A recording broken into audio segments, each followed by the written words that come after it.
The heat in Marfa that July evening didn't just sit on your skin. It pressed into your lungs, thick and still, like the town itself was holding its breath. The sun had dropped behind the Davis Mountains, leaving the sky bruised purple and orange, and the cicadas were starting their nightly scream when Christy Marie Bolton walked out of Marfa Community Church with her choir folder tucked under one arm and her worn-out keds scuffing the gravel parking lot. She was 16, blonde hair pulled back in a ponytail, a white cotton dress her mother had ironed that morning. She waved to Mrs. Harmon, the choir director, and called out, "See you Sunday." Her voice carried in the dry air, bright and easy, the way voices sound when nothing bad has happened yet. She climbed onto her bicycle, a blue Schwinn with a wicker basket on the front, and pedaled down Highland Avenue, past the shuttered post office and the blinking neon sign of the Desert Rose Diner. 3 people saw her. Old Mr. Pacheco watering his rose bushes, the Jensen twins tossing a football in their yard, and Pastor Miles Whitmore standing on the church steps, watching her ride away with his hands folded behind his back like he was praying. That was 7:43 p.m. by 9:15 p.m.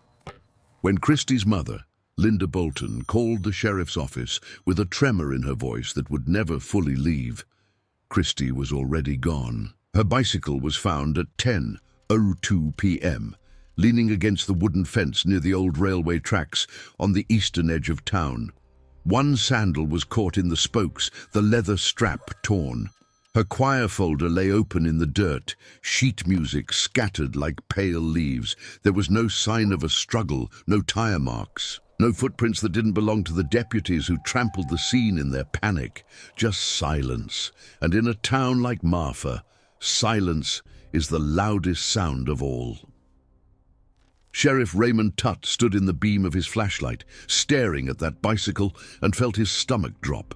He'd known Christy since she was in diapers. She babysat his grandson. She sang Amazing Grace at his father's funeral, and now she was gone, swallowed by the desert night like she'd never existed. By midnight, half the town was awake. Search parties formed in parking lots. Flashlights bobbed across the scrubland like fireflies. Mothers clutched their own daughters tighter. Fathers loaded shotguns they'd never fired. And Linda Bolton sat on her front porch, rocking back and forth, whispering her daughter's name over and over until the word lost all meaning. Detective James Cordero was 28 years old, new to Marfa, still learning the names of streets and families. He stood at the edge of the search zone, watching the chaos unfold, and made a decision that would consume the next 40 years of his life. He would find Christy Bolton, no matter how long it took. But that night, as the search stretched into dawn and hope began to crack under the weight of the desert sun, no one knew that the man leading the prayer circle at the Bolton house, the man whose voice rose strong and steady, asking God to bring Christy home, was the same man who had made sure she never would.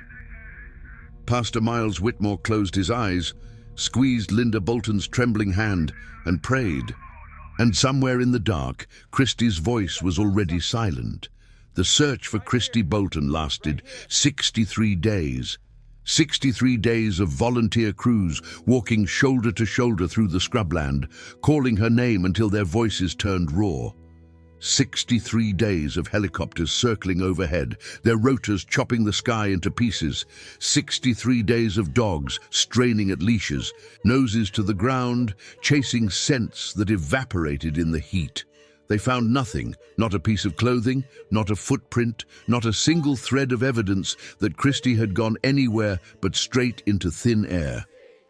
Detective James Cordero worked 18-hour days. Surviving on black coffee and cigarettes he smoked down to the filter. He interviewed everyone who'd seen Christy that night. He walked the route from the church to her house 27 times, looking for something, anything, the first responders had missed. He stood at the railroad tracks where her bicycle had been found and tried to imagine what she'd seen, what she'd felt in those final moments. The town wanted answers. Cordero had only questions. She wouldn't have stopped there. He told Sheriff Tutt one sweltering afternoon, pointing at the fence. Christy knew that area. It's a straight shot home. Why would she stop? Tutt rubbed his face, exhausted. Maybe she saw something, or someone. Then where's the evidence of that someone? Tutt had no answer. The FBI came in during week 2, 3 agents in dark suits who treated Marfa like a crime scene instead of a home. They set up a command center in the high school gym, plastered Christie's face on every telephone pole within 100 miles, and ran down leads that went nowhere. Drifters were questioned and released. Ex-boyfriends were alibied. Strangers passing through were cleared. By week 4, the agents packed up their files and left, promising to keep the case open but offering no hope. The volunteers dwindled, the news cameras moved on, and Marfa, a town that had rallied together in grief, began to fracture under the weight of uncertainty. Whispers started in the pews of churches, in the aisles of the grocery store, over glasses of iced tea on front porches. Maybe she ran away. I heard she had a boyfriend her mama didn't know about. Teenage girls do crazy things. Linda Bolton heard every word. She stopped going to the store, stopped answering the phone. She sat in Christie's bedroom, holding her daughter's pillow, breathing in the fading scent of her shampoo, and tried not to scream. Her husband, Tom Bolton, a quiet man who worked at the grain elevator, aged 10 years in 2 months. His hands shook when he poured his morning coffee. He stopped sleeping. He'd drive out to the railroad tracks at night and just sit there in his truck, staring at the spot where the bicycle had been, waiting for something that never came. Detective Cordero visited them every week, even when he had nothing new to report. He sat at their kitchen table, drank Linda's bitter coffee, and promised them he wouldn't stop looking. "She's out there," Linda whispered one evening, her eyes red and hollow. "I can feel it. She's out there and she's waiting for us to find her." Cordero nodded, though he wasn't sure what he believed anymore. And every Sunday, Pastor Miles Whitmore stood at the pulpit of Marfa Community Church and led the congregation in prayer for Christie's safe return. His voice never wavered. His faith never faltered. He visited the Boltons regularly, sat with them in their grief, and reminded them that God worked in mysterious ways. "We must trust," he told them, his hand resting gently on Linda's shoulder. "Even when we don't understand." Linda clung to those words like a lifeline. She didn't know that the man offering her comfort was the same man who had stolen her daughter's last breath. On the 63rd day, Sheriff Tutt called off the active search. There was no more ground to cover, no more leads to chase. Christy Bolton was officially a cold case. Detective Cordero stood alone at the railroad tracks that evening, watching the sun set over the desert, and made a silent vow. This case would never be cold to him, not until Christy came home. Pastor Miles Whitmore was 52 years old when Christy Bolton disappeared, though he looked younger, tall and lean, with silver threading through his dark hair and a smile that made people feel seen. He'd been the shepherd of Marfa Community Church for 18 years, baptizing babies, marrying sweethearts, burying the dead. He knew everyone's name. He remembered birthdays. He showed up when families were hurting, casserole in hand, ready to pray or just sit in silence. Marfa loved him. And Miles Whitmore loved Marfa right back, or at least that's what everyone believed. In the weeks after Christy vanished, the pastor became the town's emotional anchor. He organized prayer vigils every Sunday evening, gathering the community on the church lawn under strings of white lights. Candles flickered in the warm night air. Voices rose in hymns that felt both hopeful and heartbroken. And at the center of it all stood Pastor Whitmore, his hands raised toward heaven, his voice steady and strong. "We do not lose faith," he declared, his eyes sweeping over the crowd. "We do not surrender to despair. Christy Bolton is a child of God, and we will not stop praying for her return."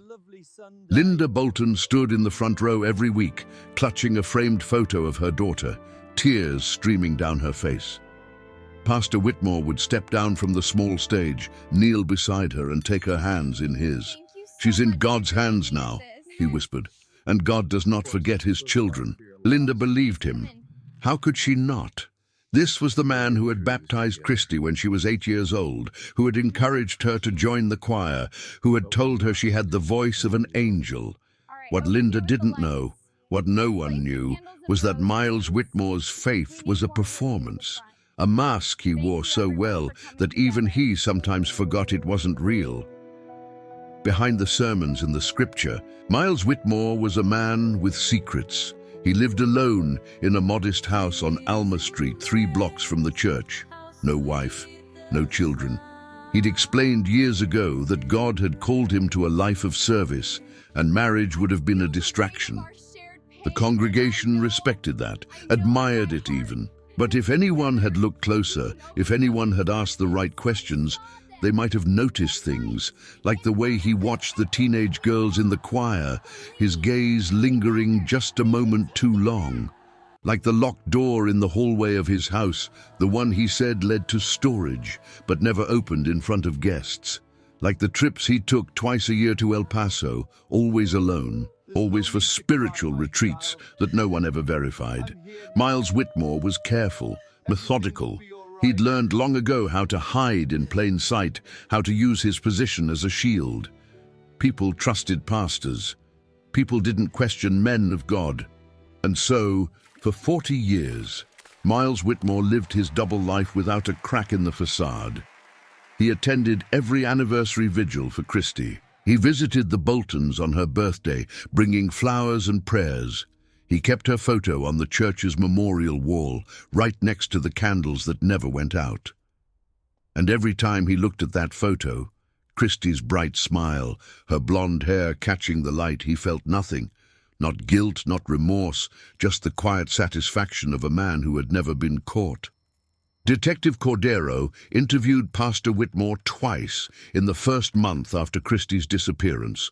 Both times, the pastor was cooperative, calm, helpful. He provided his alibi without hesitation.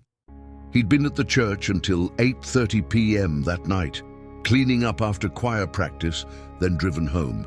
Mrs. Harmon, the choir director, confirmed she'd seen him locking up. Cordero had no reason to doubt him, but something about the pastor bothered him, a feeling he couldn't name, a discomfort that sat in his gut like a stone.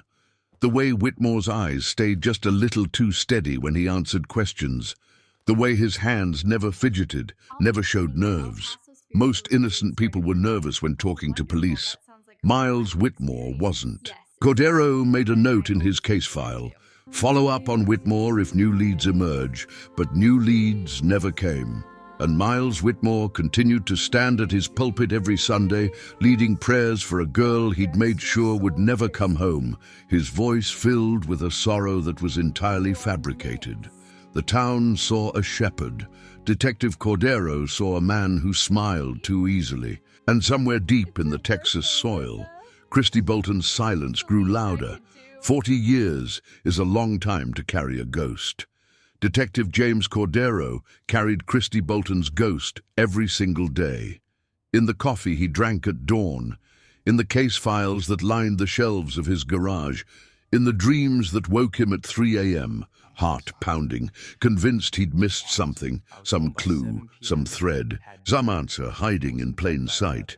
He'd retired from the Marfa Sheriff's Department in 2003 after 35 years of service. His colleagues threw him a party, gave him a plaque, told him to go fishing to finally relax. Cordero smiled, shook hands, and went home to the wall. The wall.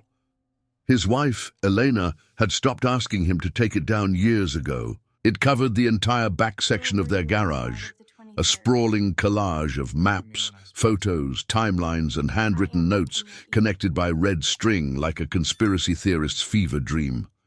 Christy's face was at the center, her sophomore yearbook photo enlarged and laminated, her smile frozen in time. Around her, every person who'd been in Marfa the night she disappeared, every vehicle registered in the county, every reported sighting, no matter how dubious, every dead-end lead Cordero had chased across 4 decades. Elena would bring him coffee in the evenings and find him standing in front of the wall, arms crossed, staring. "You're 72 years old, James," she said gently one night. "You've done everything you could." "Not everything," Cordero replied, his voice rough. "Not yet." Elena sighed. She'd loved him for 50 years, long enough to know that some battles couldn't be won with reason. "Just don't forget to live while you're chasing the dead," she whispered, kissing his cheek. But Cordero had stopped living the day Christy Bolton disappeared. He'd worked every other case that came across his desk over the years. Burglaries, assaults, the occasional homicide. But Christy was different. Christy was the one that mattered, the one that haunted him. He'd re-interviewed witnesses a dozen times. He'd driven to El Paso, to Odessa, to Lubbock, chasing rumors of girls matching Christy's description. He'd submitted evidence for testing every time new forensic technology emerged. DNA analysis in the 90s, advanced genealogy databases in the 2010s. Nothing ever came back. It was like Christy had been erased. In 2018, Cordero was diagnosed with stage 3 lung cancer. The doctor gave him 2 years, maybe 3, with treatment. Cordero took the news the way he took everything, quietly, without flinching. He started chemotherapy, lost his hair, lost 30 pounds, but he didn't lose focus. If anything, the diagnosis sharpened him. "I don't have time to waste," he told Elena. "I need to finish this. James, I need to bring her home." Elena's eyes filled with tears, but she didn't argue. In early 2025, Cordero was 72 years old, cancer-thin, running on stubbornness and borrowed time. He still visited the Boltons once a month. Linda was 79 now, frail and forgetful, living in a nursing home after Tom's death in 2019. She didn't always remember Cordero's name, but she always remembered Christy. "Have you found her yet?" she'd ask, her voice small and cracked. "Not yet," Cordero would say, holding her hand. "But I'm close." It was a lie. He wasn't close. He'd never been close. But then, on a cold February morning, his phone rang. It was the Texas Department of Public Safety, a forensic genealogist named Dr. Yolanda Reyes. "Detective Cordero?" Her voice was calm, professional. "We got a hit on the DNA from the Christy Bolton case." Cordero's hand tightened around the phone. His heart, weak, scarred by chemo, lurched in his chest. "A hit?" he managed. "A familial match in the database, close enough to build a profile. We think we know who she came into contact with the night she disappeared." Cordero sat down heavily in his kitchen chair, the world narrowing to a pinpoint. "Who?" he whispered. Dr. Reyes paused. "You're not going to believe this." The name hit Detective Cordero like a freight train. Miles Whitmore. Dr. Reyes said it again, slower this time, as if repetition would make it easier to digest. The DNA recovered from Christy Bolton's sandal, microscopic skin cells embedded in the torn strap, matches a familial profile in the genealogy database. We cross-referenced public ancestry records, built a family tree, and the markers lead directly to Miles Allen Whitmore, pastor of Marfa Community Church.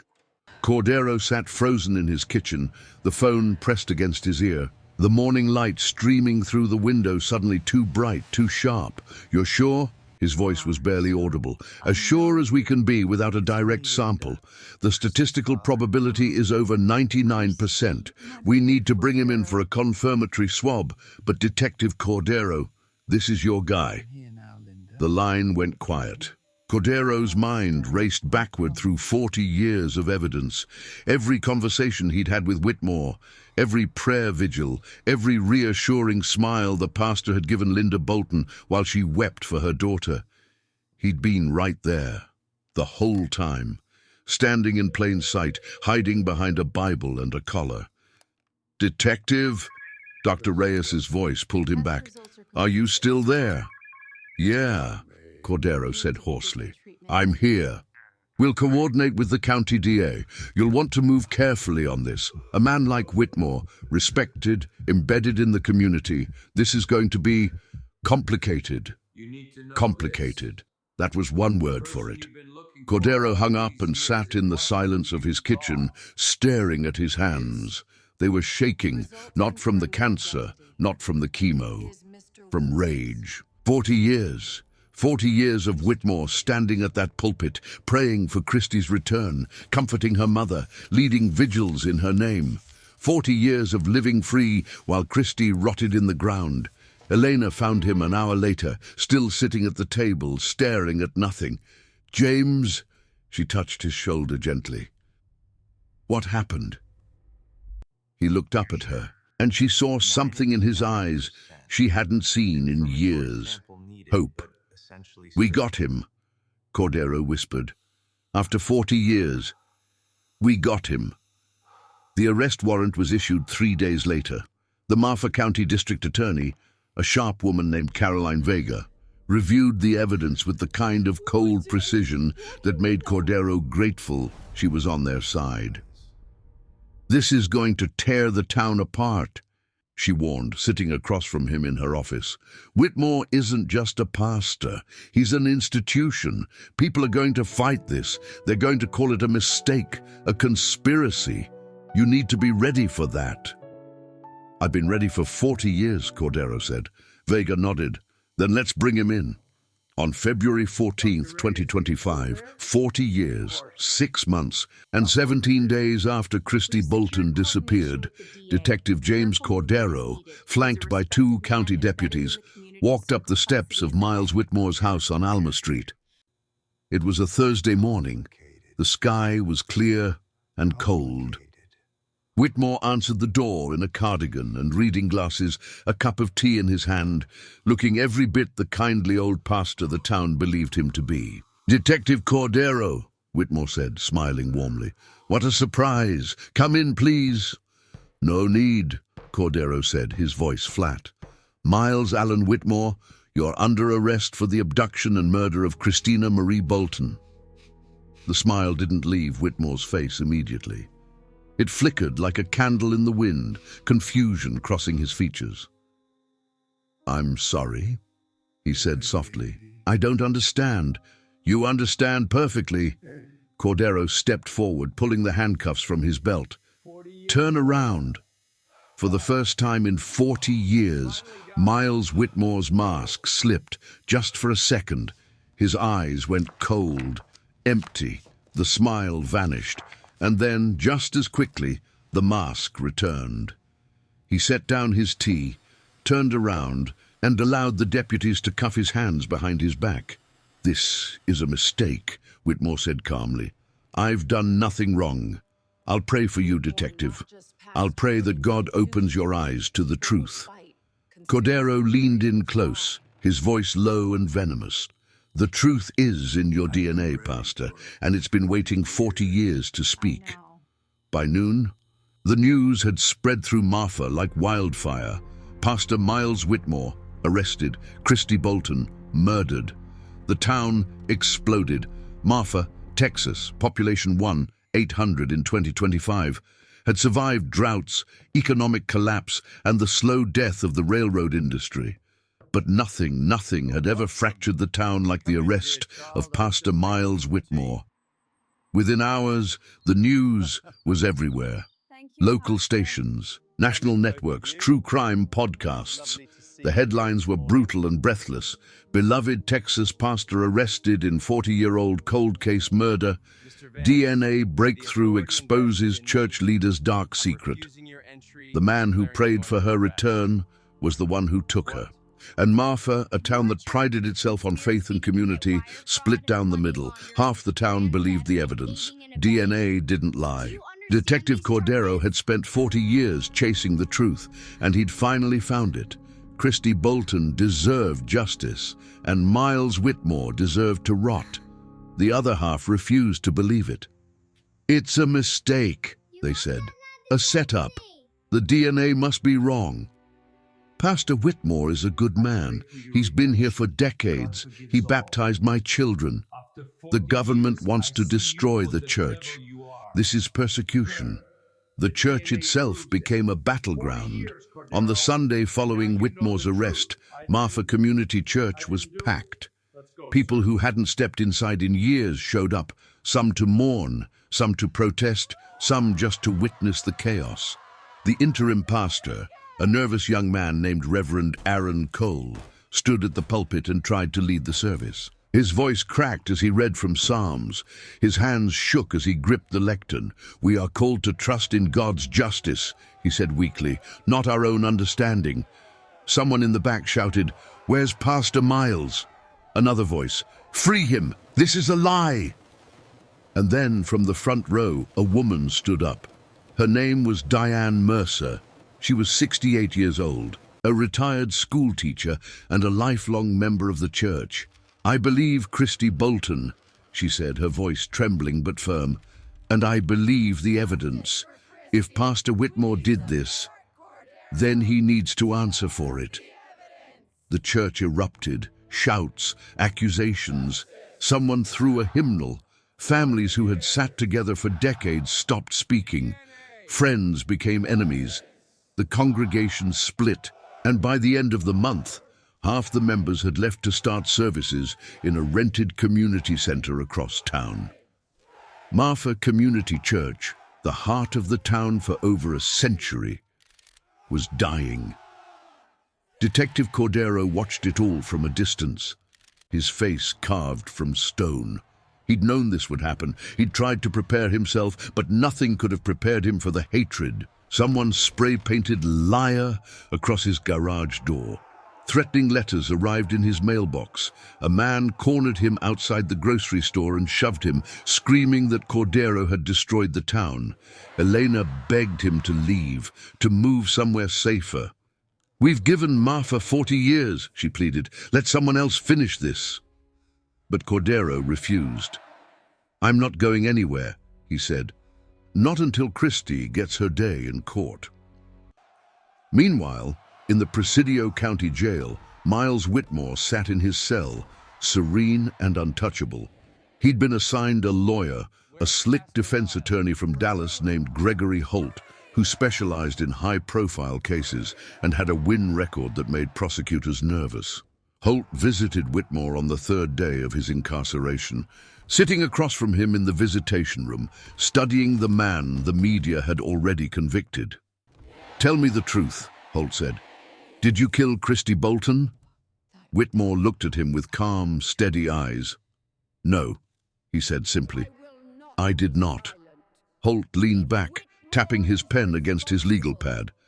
"The DNA evidence is strong, very strong. We'll need to challenge the chain of custody, question the reliability of genealogical matching, maybe argue contamination." "I have faith," Whitmore said softly. "God knows the truth, and the truth will set me free." Holt resisted the urge to roll his eyes. "God doesn't win court cases, Mr. Whitmore. Evidence does, and right now the evidence is against you." Whitmore smiled. It was the same smile he'd given to congregants for 40 years. Warm, reassuring, trustworthy. "Then we'll simply have to show them they're wrong," he said. Back in Marfa, Linda Bolton sat in her nursing home room, confused and frightened. The nurses had tried to explain what was happening, that the man who killed her daughter had finally been caught. But Linda's mind was slipping, memories tangling with dreams. "Pastor Miles?" she whispered. "No, no, he prayed for Christy. He was good to us." Detective Cordero visited her that afternoon. He sat beside her bed, holding her frail hand, and tried to explain. Linda, I need you to understand. We found him. We found the man who took Christy. She looked at him with cloudy eyes. Christy's coming home. Cordero's throat tightened. Yes, he said quietly. She's coming home. Linda smiled, tears slipping down her cheeks, and squeezed his hand. She died 3 days later in her sleep. She never learned that the man who had comforted her for 40 years was the same man who had stolen her daughter's life. And Detective Cordero, standing at her graveside in the cold February wind, made a final promise. "I'll finish this, Linda," he whispered. "For you, for Christy, I'll finish this." Where were you on the night of the 14th? The search of Miles Whitmore's house began the day after his arrest. Detective Cordero stood on the front lawn of the modest home on Alma Street, watching forensic teams in white suits stream in and out, carrying boxes of evidence, photographing every room, cataloguing every object. He'd been in this house before, years ago during the initial investigation. It had seemed ordinary then, tidy, unremarkable, a pastor's home. Now, with a warrant and a team of investigators, it revealed its secrets. The first discovery came within an hour. The locked door in the hallway, the one Whitmore had always dismissed as storage, didn't lead to storage at all.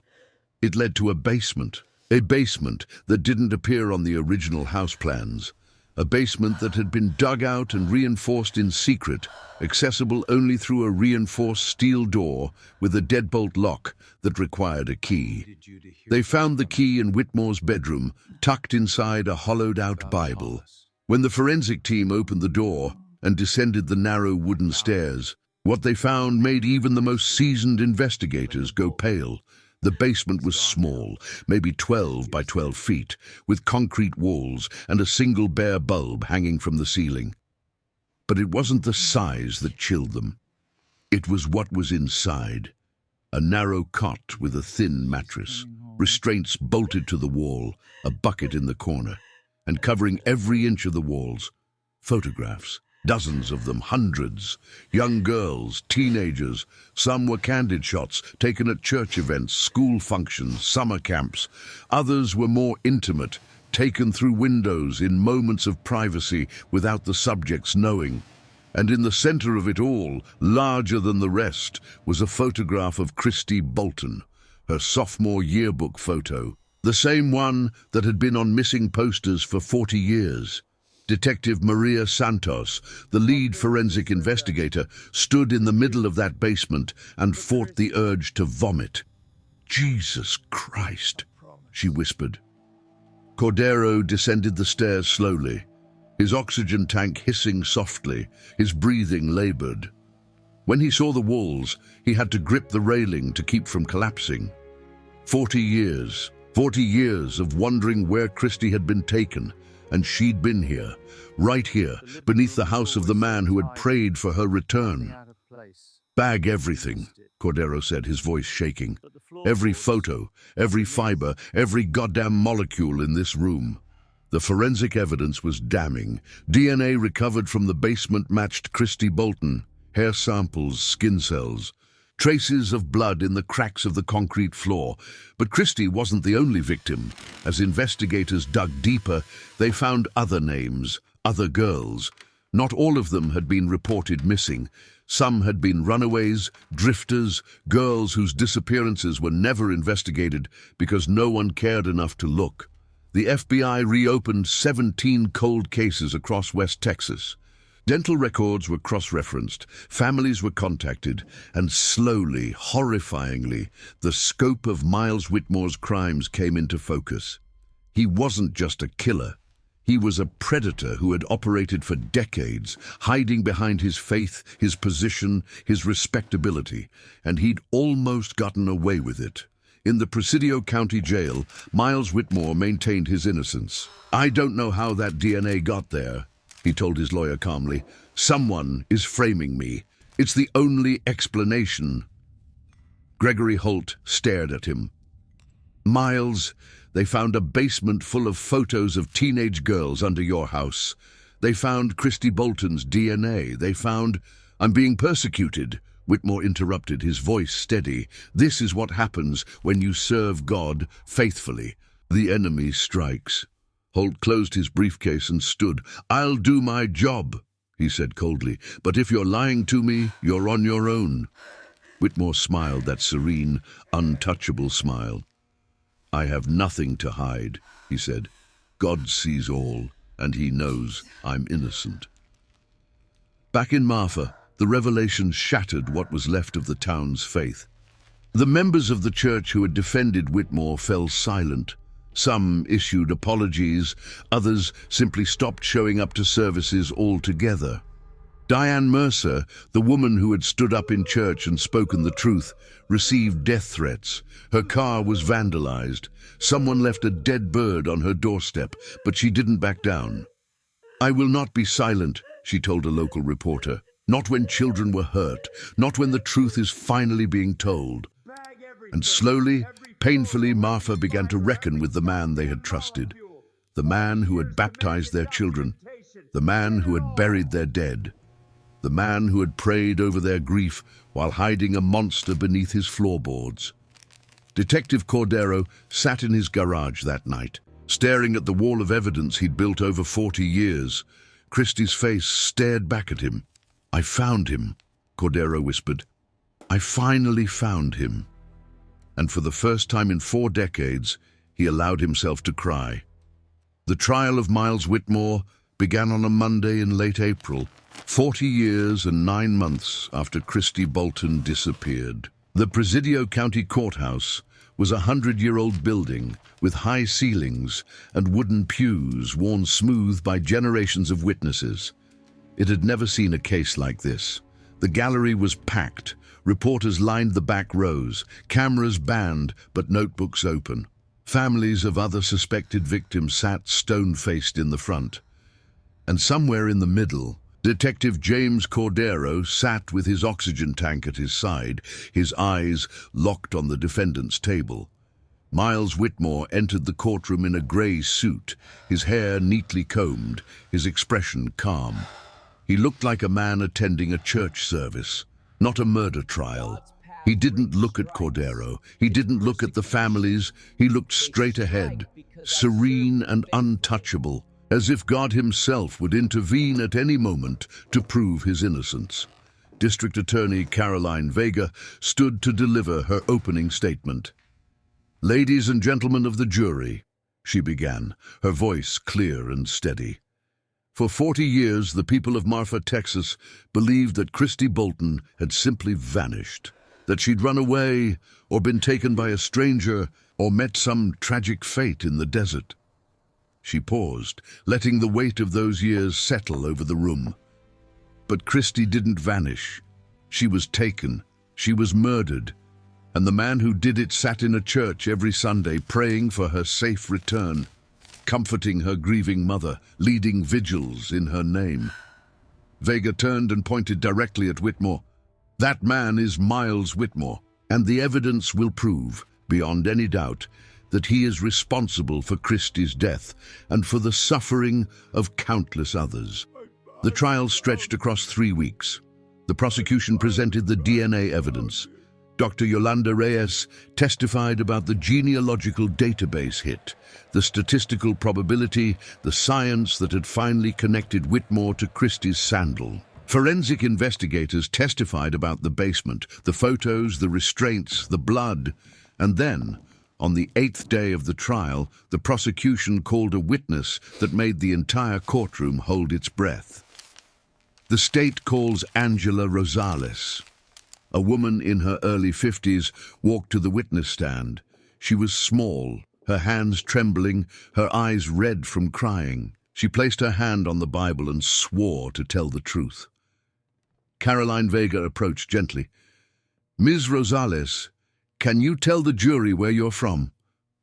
"El Paso," Angela said softly. "I grew up there." "And do you know the defendant, Miles Whitmore?" Angela's eyes flicked toward Whitmore, then away, as if looking at him burned. "Yes." "How do you know him?" Angela took a shaky breath. He was my youth pastor at a church in El Paso, back in 1979. The courtroom went silent. And did something happen to you involving Mr. Whitmore? Angela nodded, tears spilling down her cheeks. I was 14. He said he wanted to mentor me. Said I had a gift for ministry. He started asking me to stay after youth group to talk. And then one night, her voice broke. Vega waited, her expression compassionate. Take your time. Angela wiped her eyes and continued. He locked the door. He told me it was God's will, that I was special, and if I told anyone, no one would believe me because he was a pastor and I was just a kid. She looked directly at the jury. He raped me more than once, and when I finally told my parents, the church covered it up. They said I was confused, that I was lying, and Pastor Whitmore was quietly transferred to another town. The jury stared at Whitmore. He sat motionless, his face blank. Do you recognize the defendant? Ms. Rosales, Vega said gently. What town was he transferred to? Angela's voice was barely a whisper. Marfa. The courtroom erupted. The defense tried to recover.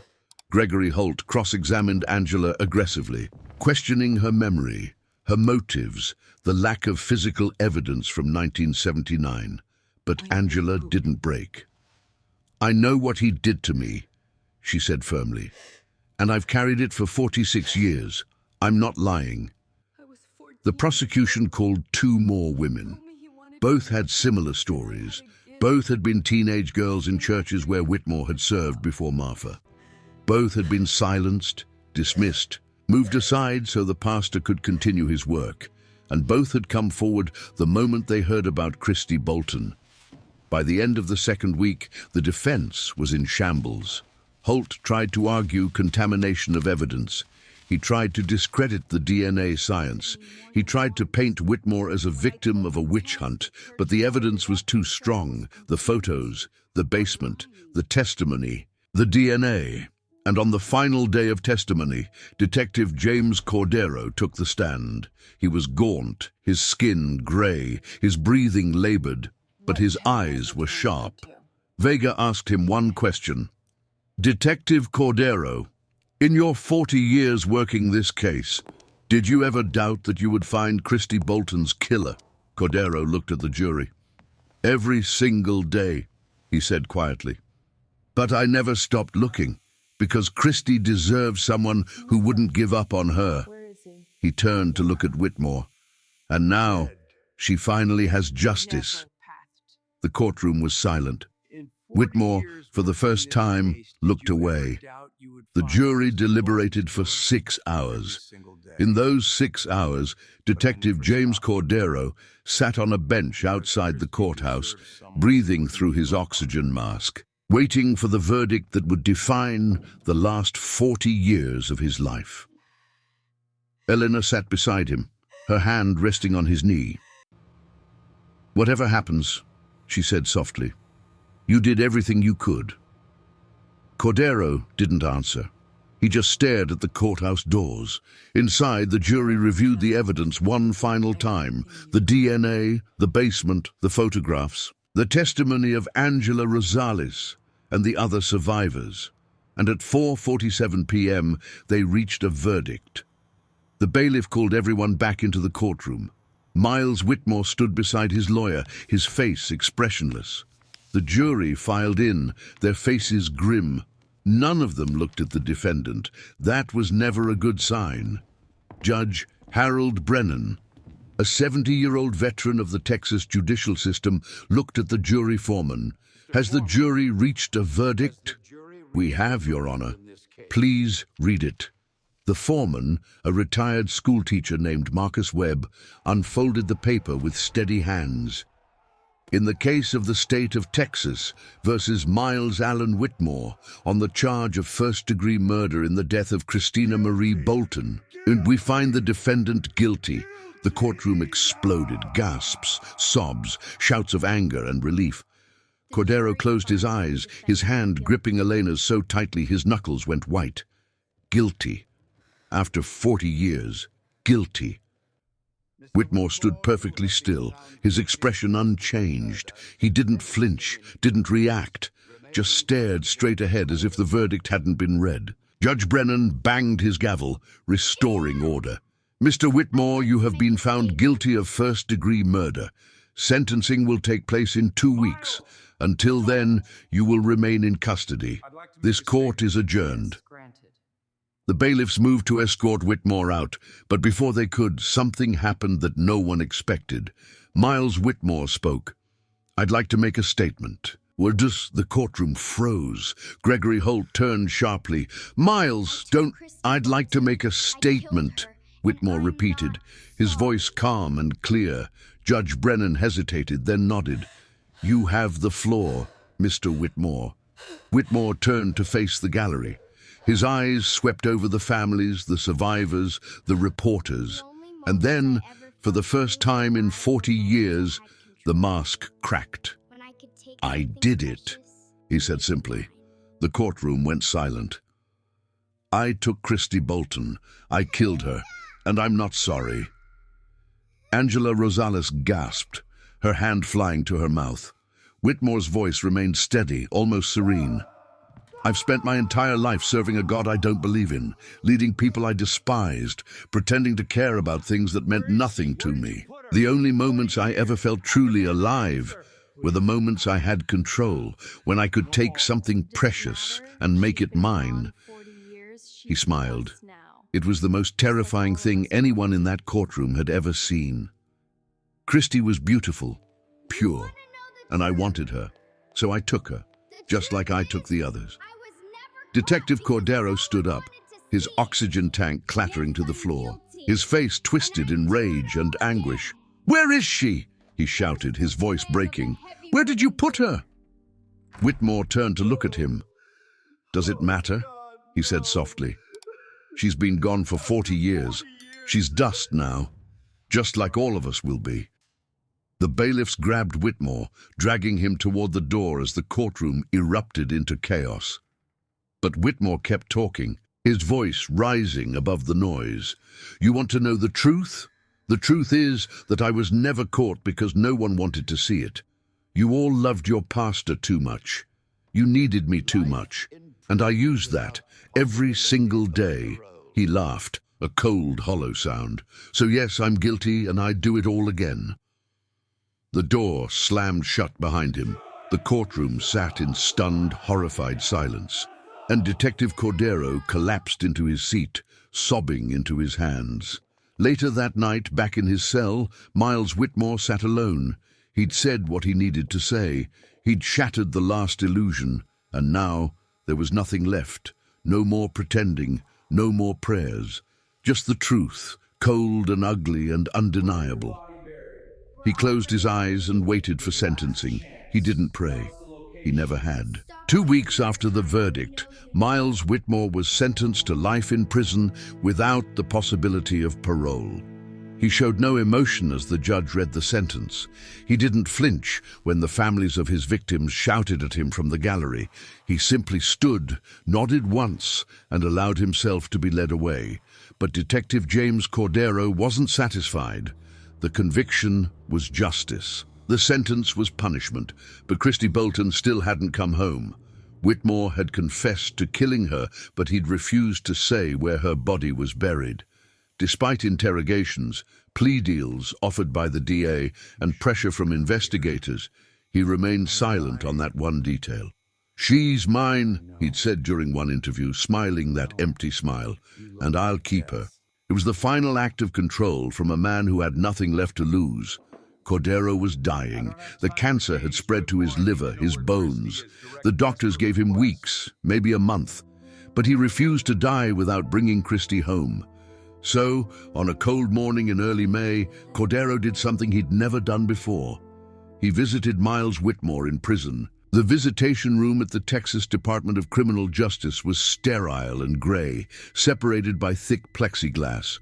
Whitmore sat on one side, dressed in white prison scrubs, his hands cuffed in front of him. Cordero sat on the other side, frail and hollow, his oxygen tank hissing softly beside him.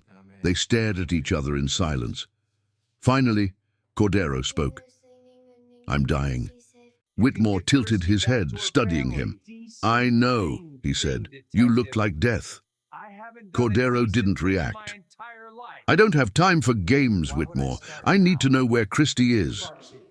"Why?" Whitmore asked, genuinely curious. "She's been gone for 40 years. What difference does it make now?" "It makes a difference to her mother, to her family, to everyone who loved her." Whitmore smiled faintly. "Her mother is dead, and the rest of the world has moved on. You're the only one still clinging to this." "Because someone has to," Cordero said, his voice shaking. "Someone has to care enough to finish this." Whitmore leaned back in his chair, his expression unreadable. "And what do I get if I tell you?" Cordero's jaw tightened. "Nothing. You get nothing. You'll die in prison either way, but you can choose to do one decent thing before you go. You can give Christy back to her family." Whitmore laughed, a low, bitter sound. "Decent? Detective, I haven't done a decent thing in my entire life. Why would I start now?" Cordero leaned forward, his eyes burning. "Because even monsters get tired of being monsters. Because somewhere, buried under all that evil, there's still a human being, and that human being knows this is wrong." For a long moment, Whitmore said nothing. Then slowly, the smile faded. He looked down at his cuffed hands. "She's under the church," he said quietly. Cordero's breath caught. "What?" "Under the church," Whitmore repeated.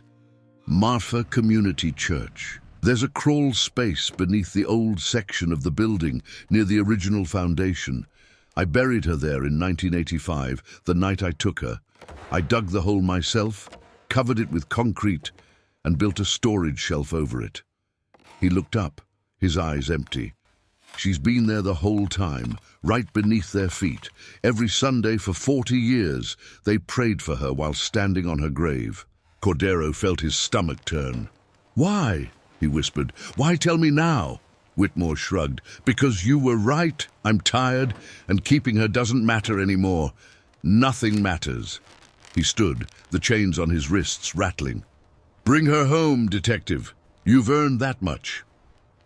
And then he walked away, leaving Cordero alone in the visitation room, trembling and breathless. 3 days later, a forensic team descended on Marfa Community Church. The building had been abandoned since Whitmore's arrest, the congregation dissolved, the doors locked.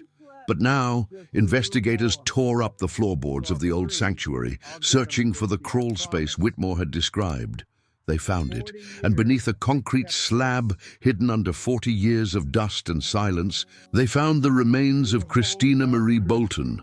Her bones were carefully excavated, wrapped in a tarp, and transported to the state medical examiner's office. DNA confirmed her identity within 24 hours. Christy Bolton, missing since July 1985, was finally coming home. The funeral was held on a Sunday in late May. The entire town of Marfa showed up.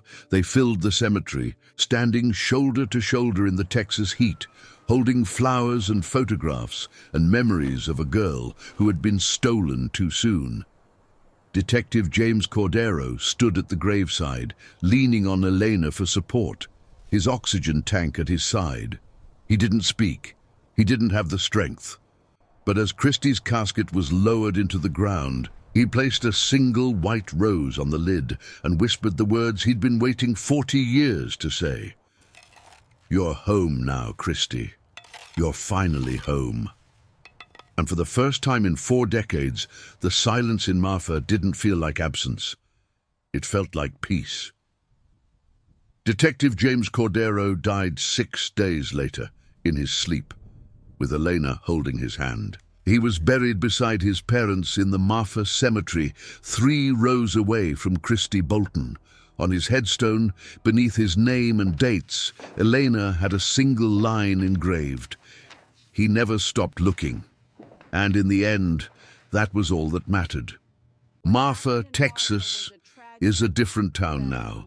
The church on Highland Avenue was demolished 6 months after Christie's remains were found. The land was donated to the county and turned into a memorial park, with benches and trees and a simple granite marker that reads, "In memory of Christina Marie Bolton and all those lost to silence."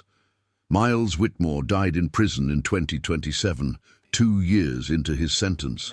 No one claimed his body. He was cremated, and his ashes were disposed of without ceremony. The survivors, Angela Rosales and the others, formed a support network for victims of clergy abuse.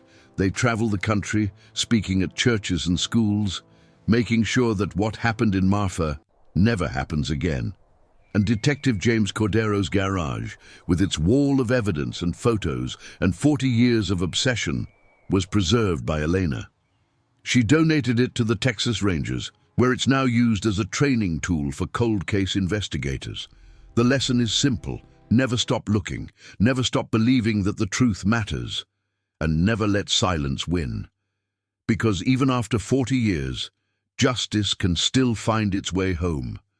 If this story moved you, share it, comment below, and remember, the truth always speaks, even when it takes 40 years to be heard.